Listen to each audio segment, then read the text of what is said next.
y era un museo que hasta cierta hora podía estar abierto, bajo ciertas condiciones. Entonces, eso hermético permitía que los espíritus, imagínate, tenían como más poder que Yahvé. Ellos controlaban Mm. el perímetro de hasta dónde llegaban los demonios. ¡Qué susto! Bueno, ¿qué tal amigos? ¿Cómo están? Espero que muy bien. Aquí les traemos otra entrega de nuestro habitual programa, ¿no? Donde le pasamos navaja a todo lo sobrenatural y mágico que nos han vendido. Por supuesto, en compañía de mi querida amiga Carlita. Carla, ¿cómo estás? Muy bien, Diego, contenta, una nueva semana, un nuevo programa, un nuevo tema. Y siempre estos temas son interesantes, muy interesantes. Así que mientras saludo, también agradezco a todos esos amigos que se han ido sumando y que esperan estos videos semana a semana. Danos una introducción de estos Warren, Dieguito. Bueno, a ver, los Warren eran un matrimonio. Hablamos de Ed y Lorraine Warren. Ed era demonólogo y Lorraine era clarividente. Estas cosas siempre con comillas gigantescas y fosforescentes, dicho sea de paso. Pero para que se les ubique mejor, ¿no? Los relatos de estas personas fueron las que inspiraron las películas conocidas como Annabelle y El Conjuro. Toda esa franquicia de películas de terror. Por supuesto, con el título, y otra vez nuevamente, siempre entre comillas y fosforescente bien grande, basado en hechos reales. No jueguen con mis sentimientos. Corte. Bueno, las películas que supuestamente fueron basadas en hechos reales son las que tuvieron el mayor éxito para los Warren.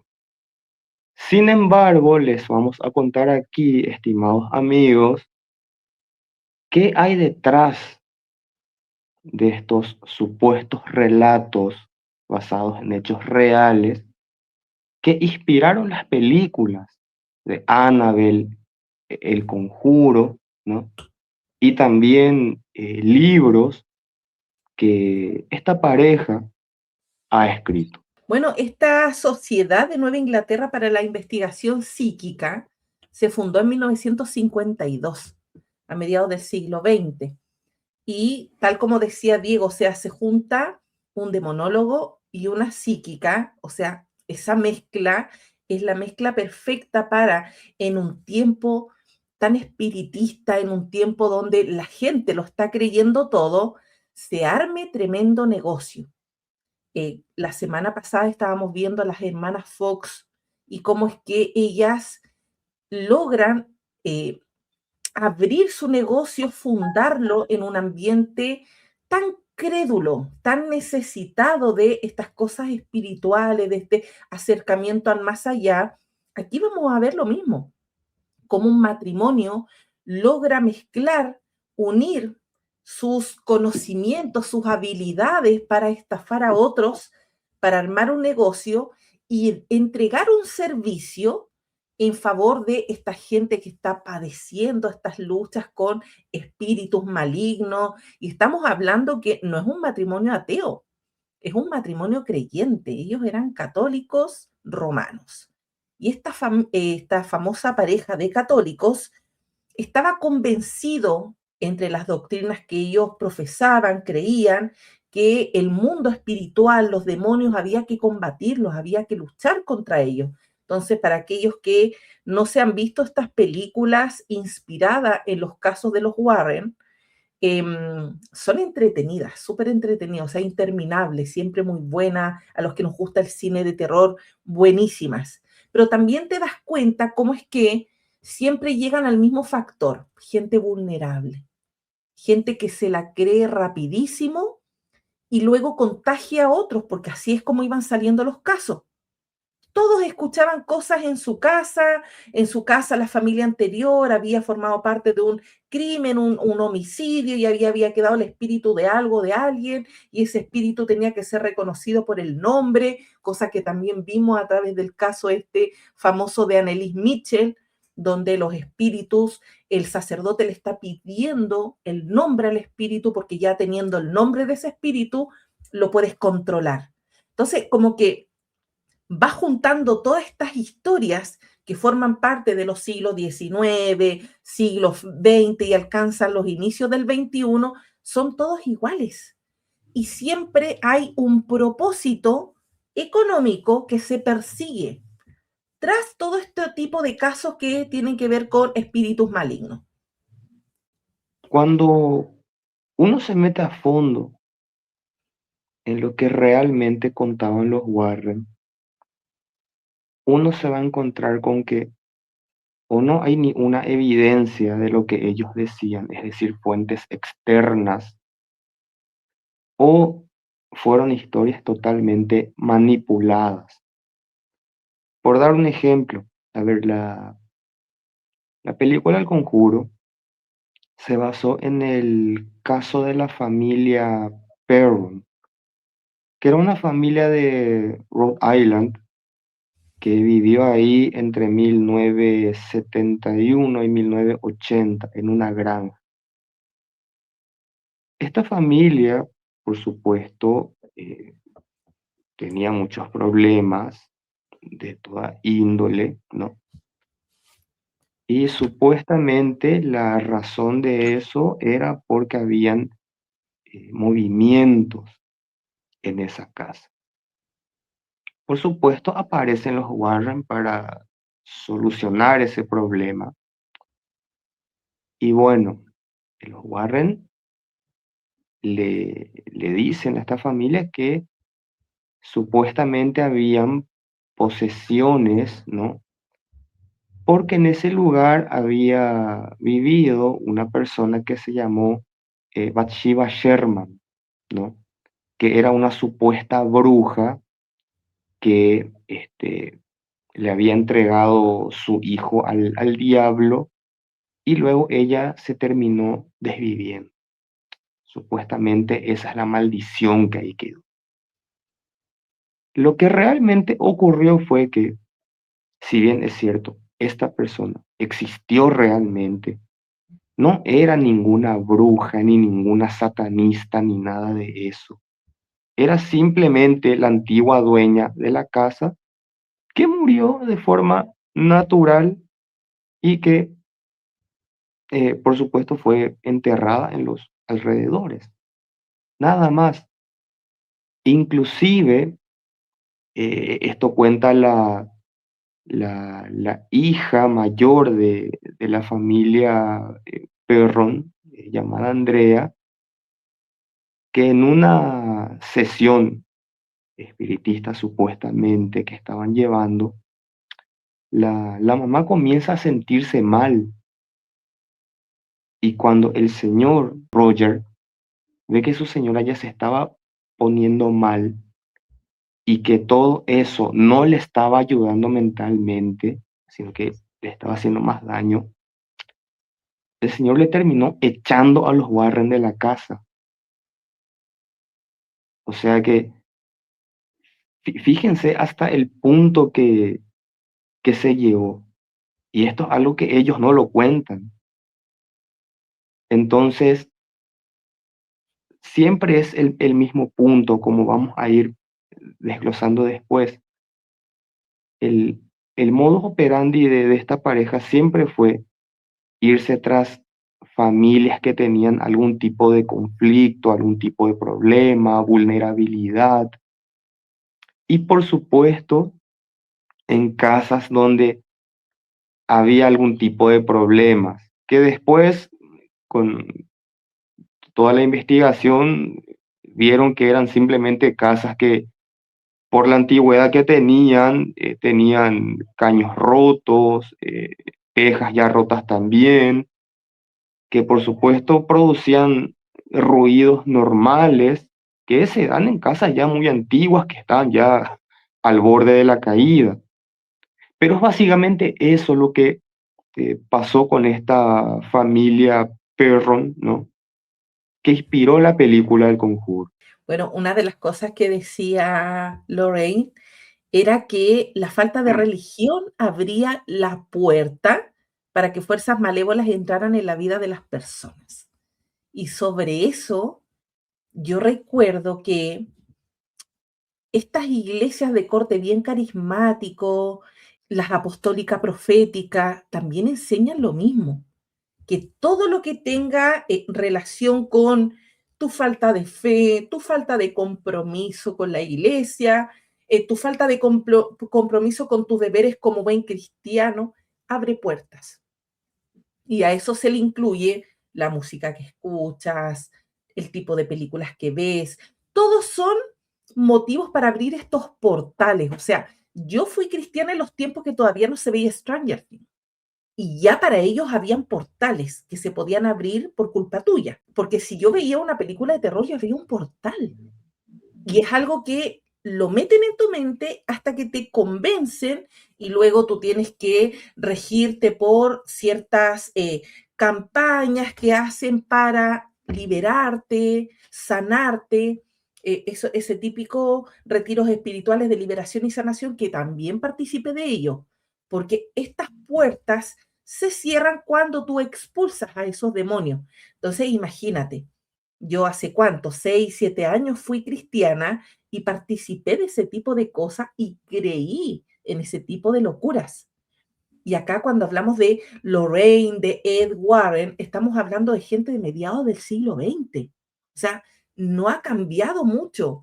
Van tomando ciertas prácticas, cosas atractivas, espirituales, y las van adaptando según la denominación dentro del cristianismo. Porque Ed y Lorraine eran católicos. Yo fui evangélica y participé dentro de una denominación apostólica profética que también cree en que tú abres puertas. O sea, es una locura. No, claro, por supuesto que la, la estrategia para que esto funcione es ir a retroalimentarle la sugestión a las víctimas que de por sí ya están desesperadas, vulnerables y por supuesto autosugestionadas. ¿Qué es lo que también pasó, por ejemplo, con la familia Snedeker? Allá por la década de los 80, esta era una familia oriunda de Nueva York. Y aquí es donde se pone interesante también el asunto, porque los Warren le contratan al escritor de ficción Ray Garton, ¿no? Porque estos querían escribir un libro, ¿no? Y querían inspirarse en el caso de esta familia Snedek. Lo que sí el escritor va y le entrevista a la familia y se da cuenta que los testimonios eran contradictorios, poco convincentes, que no tenían mucho sustento básicamente. En esto Ray Garton habla con Ed Warren y le dice, hey, pero no podemos escribir esto es incoherente, no tiene sentido. A lo que Ed Warren le responde, esa familia ya está loca, vos inventá nomás lo que quieras, total ya tenés algo. Palabras de eh, un prácticamente eh, escritor que estuvo ahí con ellos, que después terminó arrepintiéndose de escribir el libro y confesó que era un fraude, que todo era un invento. Entonces, básicamente ahí ya nos damos cuenta de cómo operaba esta pareja, ¿no? Y siempre el mismo factor común. Era una familia vulnerable, con problemas, que quizás por el estrés de lo que les sucedía, eso les hacía más propensos a caer fácilmente en cuestiones de creer que todo pasaba por posesiones o espíritus malignos o cosas por el estilo. Y vienen estos Warren a retroalimentarles la culpa, ¿no? Y encima de todo queriendo otra vez vender un libro manipulando la historia de ellos y directamente mintiendo, como lo confesaron así directamente, imagínate. Y nuevamente me acuerdo de las hermanitas Fox que también terminaron confesando. Sí, sí, sí, totalmente. Los años 70, los años 60, 70 es el auge en el cine de terror, en todas esas cosas. Entonces, la sociedad en sí está recibiendo ese tipo de contenido que tengan relación con lo terrorífico. Pero yo pienso, ellos llegaron hasta montar un museo donde tenían supuestamente todas las piezas que estaban poseídas y era un museo que hasta cierta hora podía estar abierto, bajo ciertas condiciones. Entonces, eso hermético permitía que los espíritus, imagínate, tenían como más poder que Yahvé. Ellos Mm, controlaban el perímetro de hasta dónde llegaban los demonios. ¡Qué susto! Ahí estaba Annabelle en una cajita, o sea, es súper famosa ver esa imagen de la Annabelle, que es una muñeca muy diferente a la que te muestra la película. Y esa muñequita, que es como una pepona bien bonita, estaba en una caja y en torno a ella hay un mito, o sea que una persona que visitó el museo y la insultó, luego salió, tuvo un accidente en moto y murió. Y todo eso la gente se lo traga. Yo fui una, yo creí esa historia. Te lo juro. Eran otros tiempos. está bien, ahora ya son nuevos tiempos. Soy una nueva Ya, mujer, exactamente. una nueva criatura. Eh, para no decir hija nueva en Cristo, nueva en el ateísmo. Sí. Sí, sí, totalmente. Entonces, ese tipo de historias alimenta la fama y el morbo. O sea, la gente viajaba de todos lados para visitar ese museo. Y yo ahí lo puedo como enlazar con otro negocio que también tiene relación con alguien de la fe, que es Ron Wyatt. Era un adventista, de profesión era anestesista, pero él con todo su corazón siempre quiso ser arqueólogo. Y claro, él juntó el dinero para poder viajar a todo lo que era Israel, Palestina, y desde allá comenzó a llevar cosas a Estados Unidos. Y la gente nuevamente, donde hay un componente que tiene relación con la fe, las creencias, se vende pero como pan caliente, así como los Warren vendían su museo y cobraban entrada y la gente visitaba y se llevaban todas las cosas que podían de recuerdo y era muy especial estar en el Museo de los Warren. Creyentes también iban al Museo de Ron Wyatt para ver todo lo que él se traía como evidencia desde Tierra Santa, de las piedras de Sodoma y Gomorra, evidencia de que existió Sodoma y Gomorra. Faltaban las chanclas de Moisés, las tablas del arca de Noé. Como siempre decimos, ¿no? Lastimosamente, cuando la sociedad está muy sugestionada, entonces les es más fácil a los vendedores de humo venderles este paquete. Pero ya que mencionaste el tema de Annabelle, que también es un caso muy interesante, Mm. eh, esto tiene algo más particular otra vez, a diferencia de los otros casos. Primero porque este relato de muñecos poseídos no es algo exclusivo de Annabelle. Como siempre, los charlatanes nunca se inventan algo nuevo, siempre reciclan cosas que ya se habían visto antes. Estas cuestiones de muñecos poseídos ya se veía de manera normal en sociedades más antiguas, como por ejemplo en la Inglaterra victoriana Y también tenemos otros relatos. Y en el cine también, en la televisión también tenemos eso. Por ejemplo, tenemos la película Magic de 1978, la película El Gran Gabo de 1929, solamente por citar ejemplos, porque hay varios. Entonces, esto de que en el cine se vean películas de muñecos poseídos no es algo nuevo, ¿no? También podemos mencionar la Chucky, el muñeco diabólico, ¿no? Ya a mediados de los 90, también un caso muy común.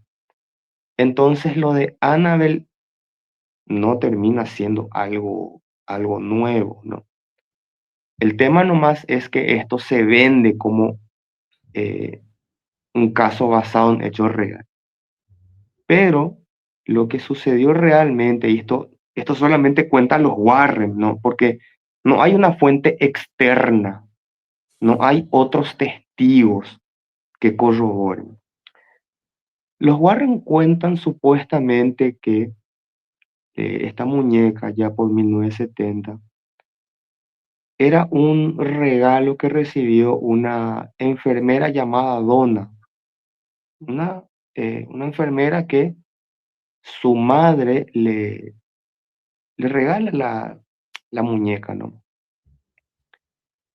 Y supuestamente la compañera de piso llamada Angie y su novio Lou son los testigos de todo lo que supuestamente hacía la muñeca, que era moverse de aquí para allá y dejar mensajes. Lo extraño del caso es que nadie sabe quiénes son eh, los Donna, Angie y Lou. No hay fuentes externas de ellos. No se sabe quiénes son. Solamente tienen esos nombres y únicamente dicho por los Warren. Claro. O, o estas personas nunca quisieron hablar, o son un invento de los Warren para crear la supuesta historia real y luego saltar al cine. Pero no hay ni una evidencia o fuente externa de quiénes son estas personas. Más que todo queda en el relato de los Warren.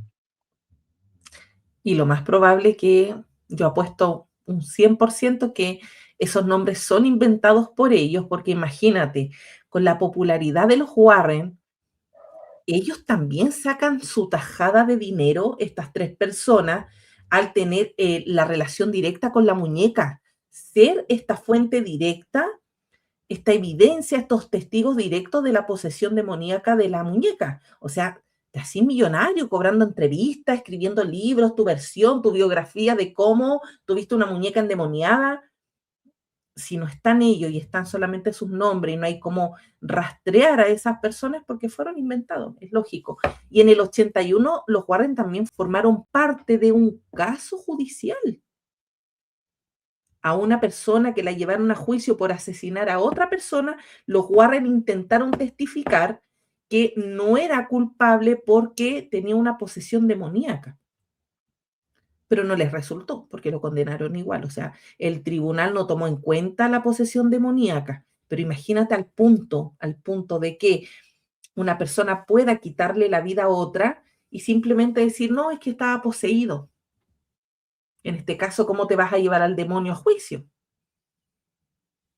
Claro, Bien conveniente. sí, y aparte también hay a ver cómo yo diría, ¿no? Porque al diablo lo tienen que juzgar en otra jurisdicción, ¿no? No acá.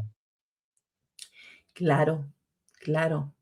No correría sus crímenes bajo nuestras leyes terrenales, Exactamente, por sino por supuesto. las leyes celestiales. Él tiene que ir a juicio frente a un tribunal donde esté todo concilio divino frente a todos los Bene Elohim, todos los hijos de Elohim. Claro, por supuesto.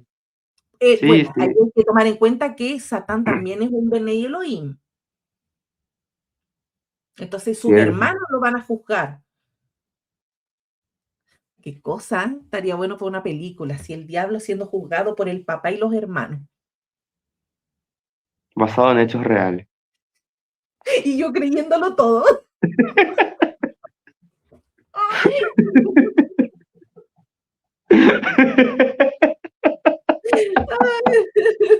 A la mierda, carajo. Bueno, nos vamos despidiendo, ¿te parece, Dieguito? Ha sido un buen programa, además de pasarlo bien, aprendiendo de los Warren, sus estafas, su sinvergüenzura y cómo es que mucha gente alrededor del mundo creyó todo y cómo es que, bueno, no hay que quitarle, restarle mérito a que las películas son buenísimas. O sea, a quien nos gusta el cine terror son buenas películas, pero nada de eso existe. Bueno, amigos, no hay problema en que les guste este género de películas, si es para entretenerse y pasar un buen rato, está genial, pero no hay que creerse todo eso, gente, porque detrás de estas películas, lastimosamente hubieron personas que en su afán de eh, manipular a la gente y de mentir, bueno, buscaron aprovecharse de la vulnerabilidad de la gente. Así que bueno, es todo lo que les podemos decir, así que bueno, nos vemos la próxima y sigan apoyándonos. Nos vemos. Chau, chau.